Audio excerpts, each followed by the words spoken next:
Olá, aluno, tudo bem? Nessa primeira sessão, a gente vai trabalhar com equação da energia, dessa unidade que trata sobre equação da energia e escoamento interno, tá? Então, basicamente, a gente inicia falando da importância da equação da energia. Então, basicamente, ela permite realizar um balanço de energia em um sistema que a gente estiver estudando, tá? Basicamente, na indústria moderna, toda a área ou setor industrial, ele é composto por um sistema hidráulico, tá? Então, basicamente, a gente sabe da importância da utilização dessa equação de energia, tá? Então, basicamente, aqui, um exemplo de utilização seria o cálculo da perda de carga em uma instalação hidráulica. Outro exemplo de aplicação seria no dimensionamento de equipamentos de um sistema hidráulico, tá? Bom, a gente inicia então trabalhando com as energias mecânicas que estão associadas a um fluido. Então, basicamente, a gente tem a energia potencial, que é dada pela massa multiplicada pela aceleração da gravidade e altura em z, em relação a um referencial. Energia cinética, que seria massa vezes a velocidade ao quadrado dividido por 2. E energia de pressão, que é basicamente a integral de PDV, em um volume, tá? Bom, então se a gente for trabalhar com energia mecânica total de um fluido, basicamente é o somatório dessas três energias mecânicas que a gente estudou, tá? Então a energia mecânica do escoamento fluido, basicamente é a energia de potencial, mais energia cinética, mais energia de pressão. Bom, a gente estudou essas formas de energia mecânica basicamente para falar sobre a equação de Bernoulli, tá? A equação de Bernoulli nada mais é do que uma forma simplificada da equação de energia, tá? Então, se a gente utilizar aqui um balanço de energia entre dois pontos, olhando na figura, se a gente utilizar o ponto A, o ponto 1 e o ponto 2, tá? Então, se a gente for fazer um balanço de energia entre esses dois pontos, a gente sabe que a energia mecânica no ponto 1 tem que ser igual à energia mecânica no ponto 2, ou seja, a energia mecânica ela se conserva. Basicamente, a equação de Bernoulli é uma equação de conservação de energia, tá? Ou seja, se a gente trabalhar a equação da energia mecânica em 1 igual à energia mecânica no ponto 2, basicamente a gente pode abrir isso com energia potencial, cinética e energia de pressão, tá? Então, no ponto 1 ela tem que ser igual no ponto 2, ou seja, essa variação da energia entre o ponto 1 e o ponto 2, ela é nula, tá? Ou seja, o somatório de todas as energias no ponto 1 e no ponto 2, ele tem que ser constante. Bom, trabalhando agora no conceito de energia total por unidade de peso, também chamado de carga, né? Então, basicamente, a gente tem que o H é energia total do fluido por unidade de peso, tá? Então, se a gente trabalhar novamente com a equação de Bernoulli, agora com essa nova definição, tá? A gente vai ter que o H, ou seja, a carga no ponto 1, tem que ser igual à carga no ponto 2, tá? Bom, já entrando um pouco no conceito de máquinas hidráulicas, basicamente a gente tem que uma bomba, ela vai fornecer energia ao fluido e uma turbina, ela vai retirar energia de um fluido, tá? Isso é utilizado, então, para trabalhar com a equação de energia com a presença de uma máquina, tá? Então a gente tem aqui que a equação de energia ela vai mudar um pouquinho. Antes a gente tinha H1 é igual a H2. Então, se a gente tiver uma presença de uma máquina, a gente vai inserir esse termo de HM na equação de energia. Então vai ficar H1 mais HM é igual a H2, sendo que HM seria a altura manométrica dessa máquina que está sendo inserida. Bom, as bombas, elas estão inserindo energia para esse fluido, então a gente vai ter que, a equação vai ficar H1 mais HB é igual a H2, e as turbinas, elas retiram energia desse fluido. Então a gente vai ter esse equacionamento, H1 menos H da turbina é igual a H2. Bom, trabalhando então com máquinas, a gente vai definir então o conceito de potência e rendimento de uma máquina térmica.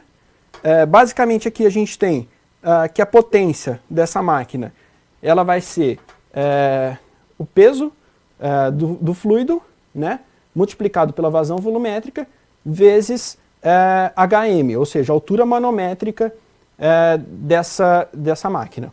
Tá?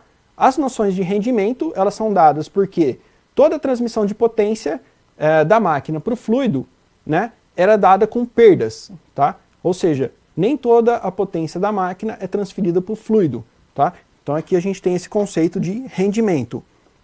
Aqui nós temos o rendimento para bombas, que seria a potência total dividido pela potência da bomba, e o rendimento para turbinas, que seria a potência da turbina dividido pela potência do fluido. Bom, aplicações dessa equação, então, da energia, ou seja, equação de Bernoulli, né? Então, basicamente, para sistemas com mais de uma entrada e mais de uma saída de energia, a gente tem que a somatória da energia mecânica, ou seja, energia potencial, cinética e de pressão, tem que ser igual ao somatório das energias mecânicas de saída. Tá? Então, aqui na figura, a gente tem várias entradas de energia e várias saídas de energia. Tá? Então, basicamente, o somatório de todas as energias de entrada tem que ser igual ao somatório das energias mecânicas de saída. Tá? E trabalhando, então, a aplicação do conceito de potência fornecida ou retirada do fluido por uma máquina, basicamente uma bomba fornece energia e uma turbina retira energia desse fluido, a gente vai ter que o somatório de todas as potências de entrada tem que ser igual ao somatório de todas as potências de saída. Então, basicamente, a gente trabalhou todos os conceitos dessa aula e até a próxima.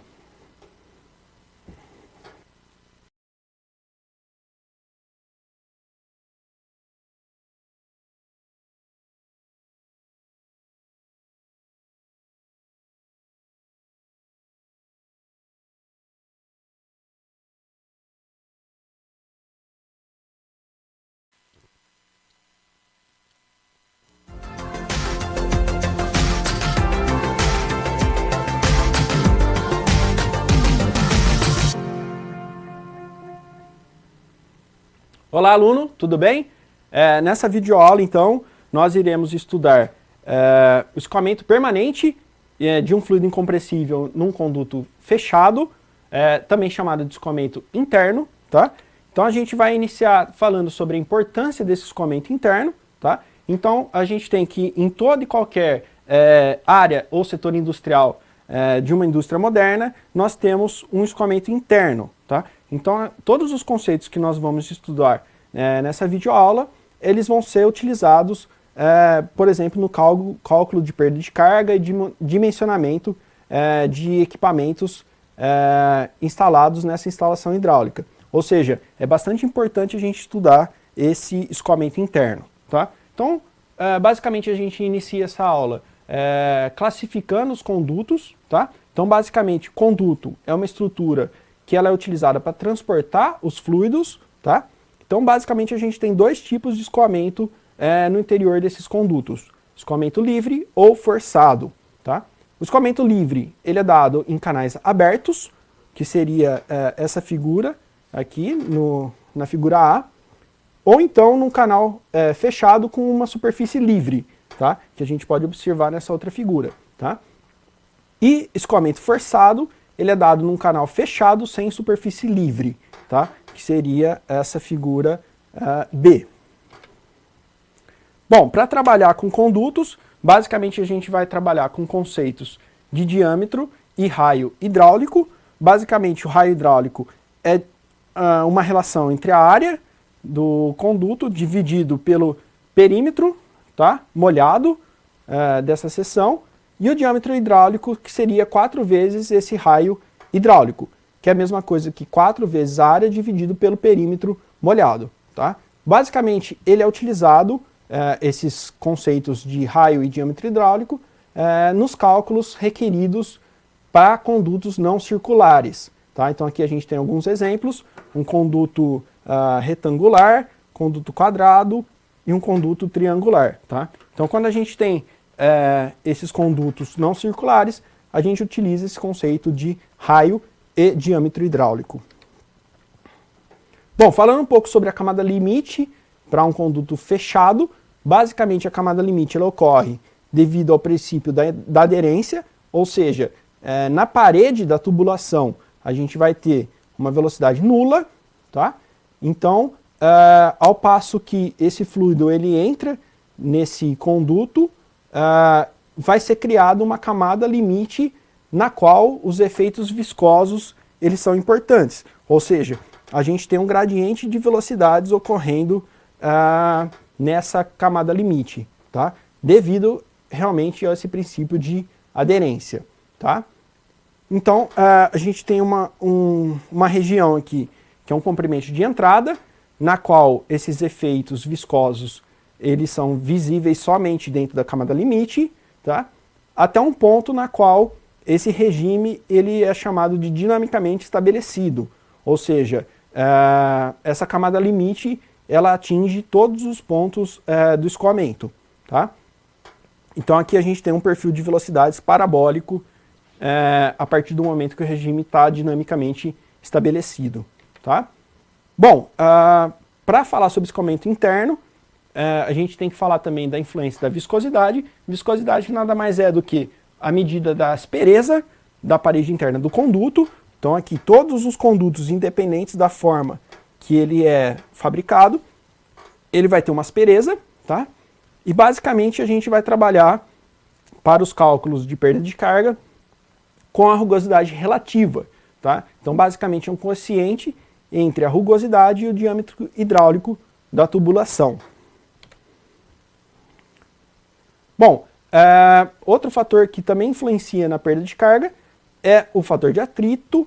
A relevância dele é dada porque a perda de carga, basicamente, ela é uma conversão de energia mecânica em energia térmica devido a esse efeito do atrito, tá? Então, basicamente, assim, é bastante relevante esse fator no cálculo da perda de carga. A gente vai trabalhar com o fator de atrito de Darcy. Basicamente, ele é uma função do número de Reynolds e da rugosidade relativa da tubulação.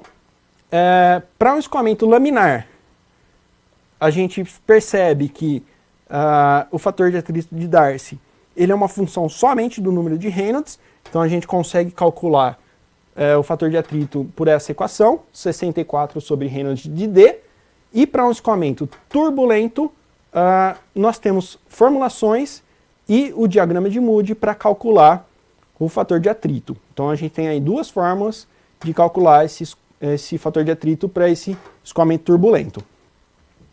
Bom, uma maneira bastante utilizada para calcular o fator de atrito de Darcy, basicamente é pelo diagrama de Moody. Então a gente percebe aí pela figura que nós temos dois exemplos para calcular o fator de atrito, tá? Então a gente tem um exemplo para tubo liso e para tubulação rugosa, tá? Então vamos supor que você tem uma rugosidade relativa de 0,0004 e um número de Reynolds de 10 à quinta, tá? Então aqui a gente segue essa linha de rugosidade relativa e para no número de 10 à quinta no Reynolds, tá? Então aqui a gente rebate para esse número de fator de atrito e a gente chega num valor de 0,02, tá? Note que a dependência da rugosidade relativa com o número de Reynolds é grande, tá? Então aqui nessa região toda de tubo liso, tá? Para uma rugosidade relativa, variando o número de Reynolds, a gente vai variar o fator de atrito. Já na região completamente rugosa, isso não acontece, tá? Então, por exemplo, pegando uma rugosidade relativa de 0,02, tá? Notem que aqui a gente tem uma linha reta, tá? Então, para qualquer valor de Reynolds, a gente vai ter um fator de atrito de 0,05. Aqui no exemplo a gente deu um número de Reynolds de 10 à sexta, mas poderia, por exemplo, ser 10 à sétima e a gente ia chegar no mesmo resultado, porque aqui uma relação linear, ou seja, a influência do número de Reynolds não existe, tá?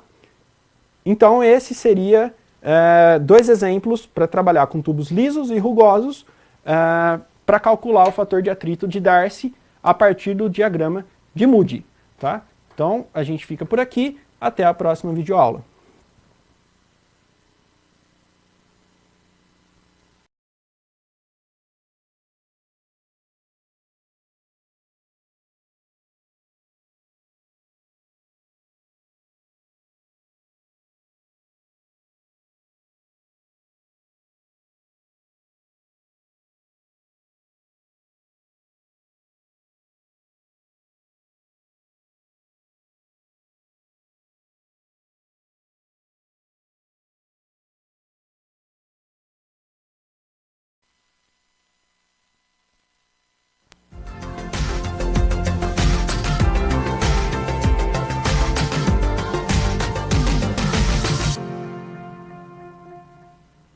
Olá, aluno, tudo bem? Nessa videoaula a gente vai trabalhar com a perda de carga no escoamento interno. Então, basicamente, aqui a gente vai trabalhar primeiramente sobre a importância dessa perda de carga, tá? Então, dimensionamento dos componentes de um sistema no projeto de uma instalação hidráulica, basicamente trabalhado com a equação da perda de carga, tá? Então, essa é a grande importância desse fator da perda de carga, tá? A gente pode trabalhar aqui com uma questão, né? Será que uma bomba ela vai suprir a necessidade de um projeto se a gente desconsiderar a perda de carga que está ocorrendo nessa instalação hidráulica? Então a gente vai ver sobre isso nos próximos slides. Então, primeiramente, a gente define a perda de carga, basicamente a energia perdida ao vencer as resistências que são impostas pelo próprio escoamento em si, né? Ela é devida às atrações moleculares e às resistências que são impostas pelos dispositivos na qual esse escoamento está atravessando, tá? Então, basicamente, a gente tem que a perda de carga é uma conversão de energia mecânica em energia térmica, tá? Basicamente, essa conversão de energia, ela vai ocasionar uma diminuição da pressão do escoamento, tá? Então, aqui a gente tem a equação para calcular a queda de pressão no escoamento laminar. Então, basicamente, a gente consegue calcular qual que é essa diminuição de pressão que ocorre nessa conversão de energia mecânica em energia térmica. Bom, definida a perda de carga, a gente vai trabalhar quais são os tipos de perda de carga. Tá? Então, basicamente, se a gente trabalhar com a equação de Bernoulli, incrementando ela e colocando aqui, inserindo a perda de carga, a gente vai ter, pela equação de Bernoulli, que H1 é igual a H2 mais um termo de perdas. Tá? Mas quais são as perdas de carga que podem ocorrer no escoamento? Tá? Então a gente tem dois tipos, seria a perda de carga distribuída e a perda de carga localizada. Tá? Ou seja, esse termo de HP 12, ou seja, a perda de carga total do escoamento, vai ser um somatório de todas as perdas de cargas distribuídas e as perdas de carga localizadas que a gente vai ter nesse escoamento. Bom, iniciaremos trabalhando com a perda de carga distribuída. Basicamente ela é dada por essa equação, tá? Então a perda de carga distribuída, ela é fator de atrito de Darcy multiplicado pelo comprimento dessa tubulação, vezes a velocidade média do escoamento ao quadrado, dividido pelo diâmetro hidráulico e 2 vezes a aceleração da gravidade. Basicamente, essa perda de carga distribuída, ela ocorre no escoamento em tubos de seção reta e constante, tá? Ou seja, não temos variações de área de seção transversal. Bom, quais são as causas da perda de carga distribuída? Tá? Basicamente são atrito e perturbações no escoamento. Bom, aqui a gente tem um procedimento para calcular a perda de carga distribuída. Tá? Então, basicamente, a gente tem vários cálculos para serem feitos. A gente pode querer a vazão, por exemplo, de um sistema hidráulico, ou então a gente pode querer calcular a potência de uma bomba, por exemplo, mas aqui a gente tem um procedimento básico para calcular a perda de carga. Tá? Então, primeiramente, a gente calcula a velocidade média do escoamento a partir da vazão volumétrica e área, que são dados. Então, aqui a gente tem a equação para calcular a vazão volumétrica, cálculo do número de Reynolds, que também já foi estudado, A partir da rugosidade, a gente calcula a rugosidade relativa, que nada mais é do que a rugosidade em relação ao diâmetro hidráulico, e a partir desses dados, a gente consegue calcular o fator de atrito de Darcy, basicamente pelas equações, as formulações, ou pelo diagrama de Moody. Com isso, a gente pode calcular a perda de carga distribuída. Ok? Então, esse é um procedimento básico para calcular a perda de carga com os dados fornecidos. Bom, além da perda de carga distribuída, a gente tem também a perda de carga localizada. Basicamente, essa perda de carga ela ocorre em singularidades que são inseridas no sistema hidráulico. Mas o que são as singularidades? Basicamente, a gente tem entradas e saídas de tubulações, expansões e contrações, graduais ou não, curvas, cotovelos, T's, válvulas, ou seja, todas as singularidades que são inseridas no sistema, elas causam perda de carga localizada.